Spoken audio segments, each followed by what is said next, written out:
Rowdy കൊച്ചേ, ഞാൻ ഒരൊറ്റ തവണയില് വാരി കൊടുക്കാൻ പറഞ്ഞോളൂ. ഇതിപ്പോ വാരി വാരി ഇലയിലെ ചോറൊക്കെ തീർന്നല്ലോ. ഒന്ന് ചുമ്മാ എനിക്ക് വിക്ചേട്ടാ, ആ എക്സൈറ്റ്മെന്റ് അങ്ങനെയൊക്കെ നടക്കും ചേട്ടാ. എന്നിട്ട് ആ എക്സൈറ്റ്മെന്റിൽ നീ എനിക്കൊരു പ്രാവശ്യം പോലും തന്നില്ലല്ലോ. നിങ്ങൾ പഴയതൊക്കെ മറന്നിട്ടുണ്ടാവും. ഇപ്പൊ ഇതങ്ങ് കഴിക്കും. എന്റെ ആർതി മോളെ, ഇങ്ങനെ ഒറ്റയ്ക്ക് തിന്നുവാണോ? എനിക്കും കൂടെ കുറച്ച് താന്നേ. ഇനി നീയും.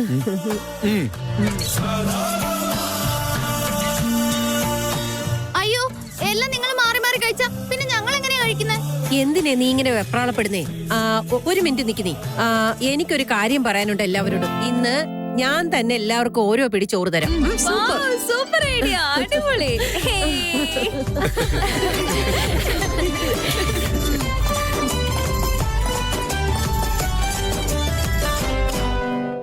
ഇങ്ങോട്ട് ഇല വെക്ക. അയ്യോ അമ്മേ, ഈ ഇല എല്ലാവർക്കും എങ്ങനെ തികയാനാ? ഇത് പിടിച്ചേ. ഓ അങ്ങനെയാണോ? വേദാന്ത്, ആദ്യത്തെ ഉരുള നിനക്കാണ്. അമ്മ ഒരു മിനിറ്റ്. അമ്മ എങ്ങനെ പോയി എല്ലാവർക്കും ഈ വാരി കൊടുക്കുന്ന വലിയ കഷ്ടമായിരിക്കും. ഒരു കാര്യം ചെയ്യാം, അമ്മ എനിക്ക് വാരി തരും. ഞാൻ അപ്പൊ മുത്തശ്ശിക്ക് കൊടുക്കാം, മുത്തശ്ശി സിദ്ധാർത്ഥന് കൊടുക്കും, സിദ്ധാർത്ഥ ആദിക്ക് കൊടുക്കും. അങ്ങനെ എല്ലാവർക്കും വാരി കൊടുക്കാനും പറ്റും, അമ്മയ്ക്ക് ബുദ്ധിമുട്ടുമില്ല.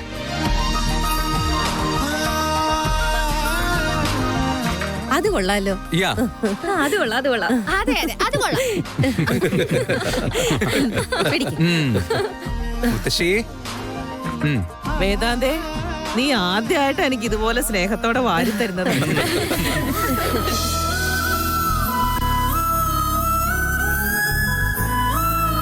മുത്തേ, കഴിച്ചേ. അച്ഛനും ചേട്ടനൊക്കെ ഇരിക്കുന്നു. അച്ഛാ, എന്നാ പിടിച്ചോ. നീ കുഞ്ഞായിരുന്നപ്പോഴേ ഞാൻ നിനക്ക് ഒരുപാട് വാരി തരുമായിരുന്നു. ഇപ്പൊ ആ കാലം വീണ്ടും വന്നു.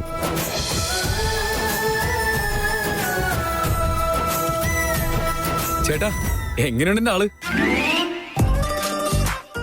നീ പറഞ്ഞ പോലെ തന്നെ ഈ ലോകത്തിലെ ഏറ്റവും നല്ല ഭാര്യ നിന്റെ ഭാര്യ തന്നെയാ.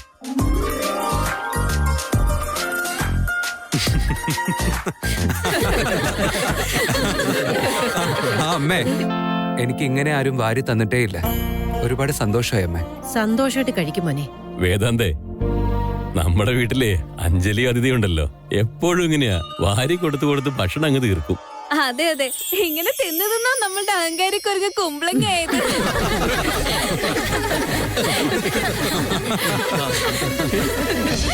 എന്നോട് സംസാരിക്കണ്ട ഇഡിയറ്റ്. അയ്യോ, ഞാനിപ്പോ എന്ത് ചെയ്തിട്ടാ എന്നെ വഴക്ക് പറയുന്നേ ആന്റി? പറഞ്ഞതിനേക്കാളും കൂടുതൽ ചെയ്യുന്നുണ്ടാ നിന്നെ വഴക്ക് പറഞ്ഞത്.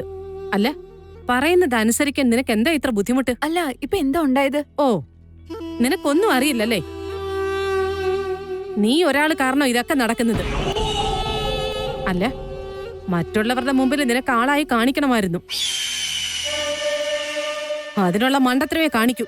യൂസ് ആവുമെന്ന് വിചാരിച്ച ഞാൻ അങ്ങനെ ചെയ്തേ, പക്ഷെ അങ്ങനെ നടന്നില്ല. യൂസ് അല്ല, പ്രോബ്ലം ഉണ്ടായിട്ടുണ്ടെങ്കിലേ ഉള്ളൂ. അവിടെ നടക്കുന്നതൊക്കെ കണ്ടപ്പോ തന്നെ എനിക്ക് അറപ്പ് തോന്നുക.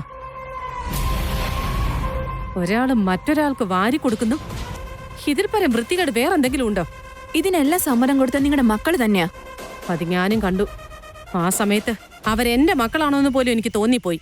സോറി ആന്റി, എല്ലാരും കൂടെ ചേർന്ന് അന്താക്ഷരി കളിക്കുന്നത് കാണാൻ എനിക്ക് പറ്റിയില്ല. ആരറിഞ്ഞു ഇവരിങ്ങനെ സന്തോഷമായി ഇരിക്കായിരുന്നു? ഇവിടെ എല്ലാവരും അവസരവാദികളാ. എന്ത് നടന്നാലും അതൊക്കെ അവരുടെ ക്രെഡിറ്റ് കൊണ്ടാണെന്ന് ആക്കി തീർക്കും.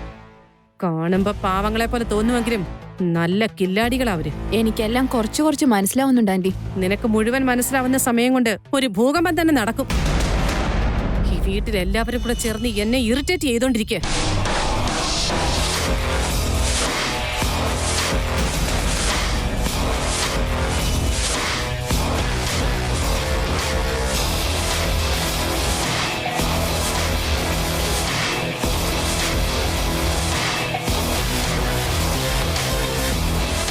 നോക്ക്, ഞാൻ രാത്രി സമയത്ത് ഇങ്ങനെയുള്ള ഫുഡൊന്നും കഴിക്കുന്നത് നിർത്തി വെച്ചിരിക്കുക. ഇറ്റ്സ് ഓക്കെ, എനിക്ക് വേണ്ട. നിങ്ങൾക്ക് എന്താണ് ഇഷ്ടമെന്ന് ഞാൻ വേദാന്തനോട് ചോദിച്ച് മനസ്സിലാക്കിയിട്ടുണ്ട്. അതുകൊണ്ട് ഇതില് ചോറ്, രസം, പപ്പടം എല്ലാം വെച്ചിട്ടുണ്ട്. നിങ്ങൾ വിശന്ന് കിടക്കണ്ട, ഗ്യാസ്ട്രിക് ആവും.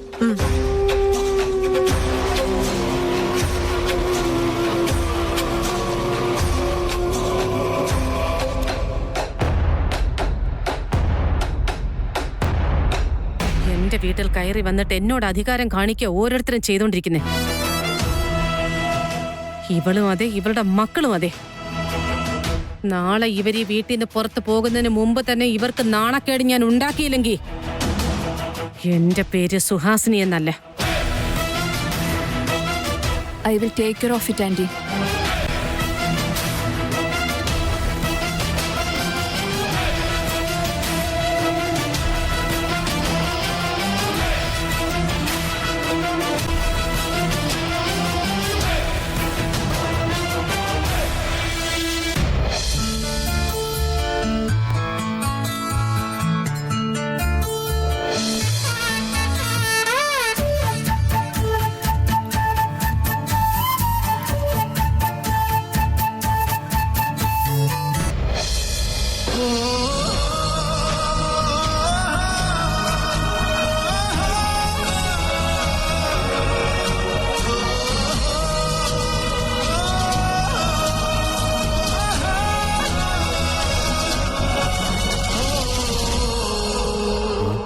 Say what? Yeah.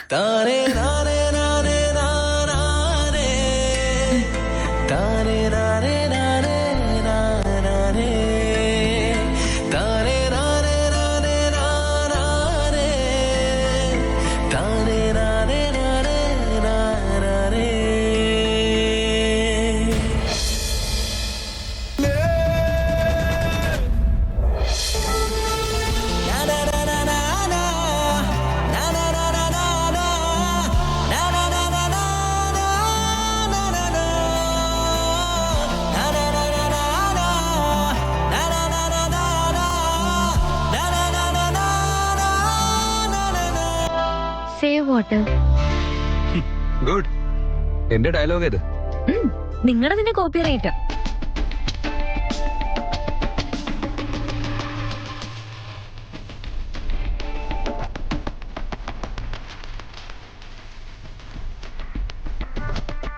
ഇതൊന്നും വേണ്ട, നിന്റെ സാരി നനയും. കുഴപ്പമില്ല, പിന്നെ ഉണങ്ങിക്കോളും.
എന്താ എല്ലാരും കിടന്ന് കിണിക്കുന്നേ? ഒന്നുമില്ല ചേട്ടാ, എത്ര നന്നായിട്ട് ചേട്ടൻ കൈ കഴുകിയേ, എത്ര നന്നായിട്ട് കൈ ഇപ്പൊ തുടച്ചേ. അതിങ്ങനെ നോക്കിക്കൊണ്ടിരിക്കാനേ തോന്നി.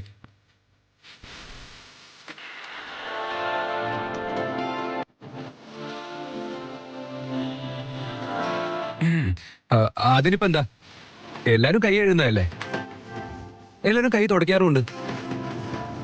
എല്ലാരും കൈ കഴുകും.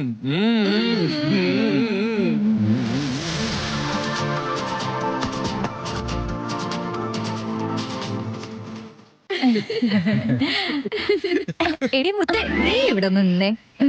എന്താ, എനിക്ക് എങ്ങനെ കൈ കഴുകണമെന്നൊന്ന് പറഞ്ഞു തന്നെ. ഒന്ന് പോയെടുത്തി, വെറുതെ ഓരോന്ന് പറഞ്ഞോണ്ടിരിക്കുക. പെൺകുട്ടികളുടെ മുഖത്ത് പോലെ നോക്കാതിരുന്നവരെ ഇപ്പൊ അവരുടെ സാരിയിലെ കൈ തുടക്കുന്നത് വരെ. പെണ്ണുങ്ങളെ ഇഷ്ടമല്ലാന്ന് പറഞ്ഞാൽ പോലും ഇത്ര റൊമാൻറ്റിക് ആവുന്നുണ്ട്. നിങ്ങളാണെങ്കിലോ? ഞാനിപ്പോ ആരെ പറ്റിയാ പറഞ്ഞത്, അതിന് വരെ വഴക്കുണ്ടാക്കുന്നു. ഇവൾക്ക് എന്താ പറ്റിയത്? പക്ഷെ എന്റെ ഭാര്യ അങ്ങനെയല്ല അളിയാ. വിക്കി, ആദ്യം വന്ന് കൈ കഴുകാൻ നോക്കിയേ.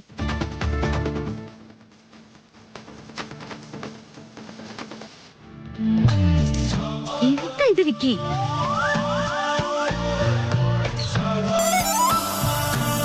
ഇതുപോലുള്ള കൊച്ചു കൊച്ചു റൊമാൻസിനെ കുറിച്ചൊന്നും നിനക്ക് വലിയ കാര്യമായിട്ട് അറിയില്ലായിരുന്നേ. ഞാൻ കാണിച്ചു തരാം, ഡോണ്ട് വറി. ഒന്ന് ചുമ്മാ ധരിക്കുന്നുണ്ടോ? ആരതി സാരിത്തുമ്പ വിക്കിയുടെ കയ്യിൽ കർച്ചീഫ് ഒന്നുമില്ലേ? ചിലതൊക്കെ ഇനി കയ്യിലുണ്ടെങ്കിലും ഇല്ലാന്ന് പറയണതാ പറയാറ്. തന്നെ സാരിയുടെ തുമ്പ് നനയും. പെട്ടെന്ന് ഉണങ്ങിക്കൂടുന്നേ. ശരി, തുടക്കും.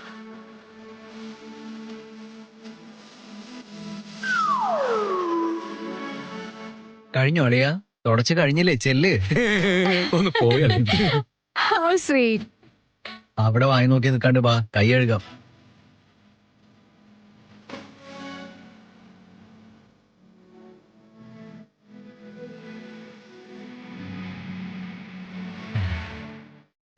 ആദ്യാ എന്റെ സാരി തുമ്പി തുടയ്ക്കാൻ ആലോചിക്കേ വേണ്ട. ഞാൻ റൊമാൻറ്റിക് അല്ലാന്നും പറയും. അടുത്ത് വന്നു കഴിഞ്ഞാല് റൊമാൻസിലെ സ്വന്തമായിട്ട് ക്രിയേറ്റിവിറ്റി ഉണ്ടാവണം, അല്ലാതെ കോപ്പി ചെയ്യല വേണ്ട. അവൻ ചെയ്തതിൽ എന്താ ഇത്ര വലിയ ക്രിയേറ്റിവിറ്റി?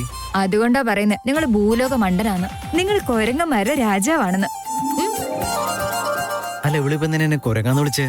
അല്ല, അതെന്തിനാണെന്ന് പറഞ്ഞിട്ട് പോ. എനിക്ക് മനസ്സിലായില്ല, അതുകൊണ്ടാ ചോദിക്കുന്നേ.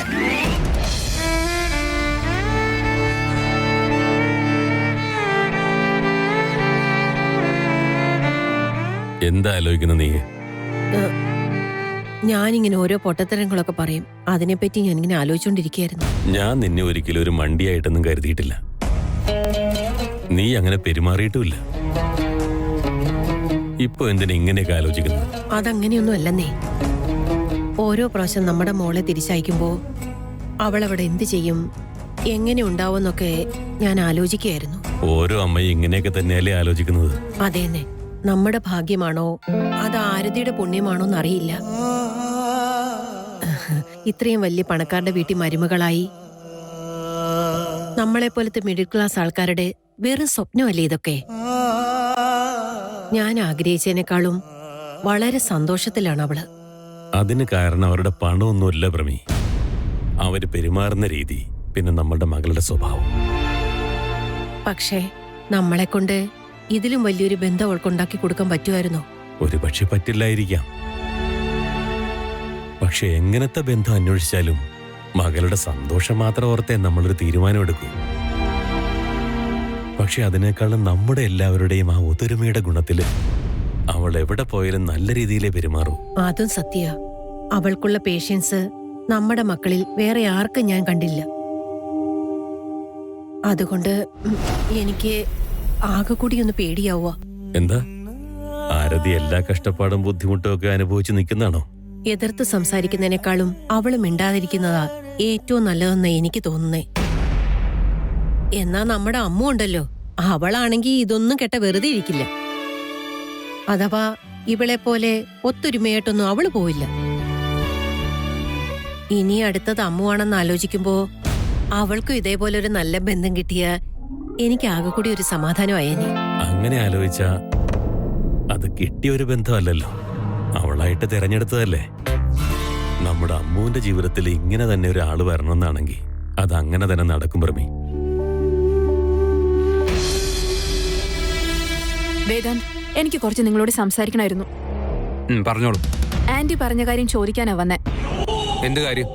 ആന്റി നിങ്ങളോടൊരു കാര്യം പറഞ്ഞിരുന്നില്ലേ, ആ വളയെ പറ്റി. അത് നിങ്ങൾ വാങ്ങിച്ചോ?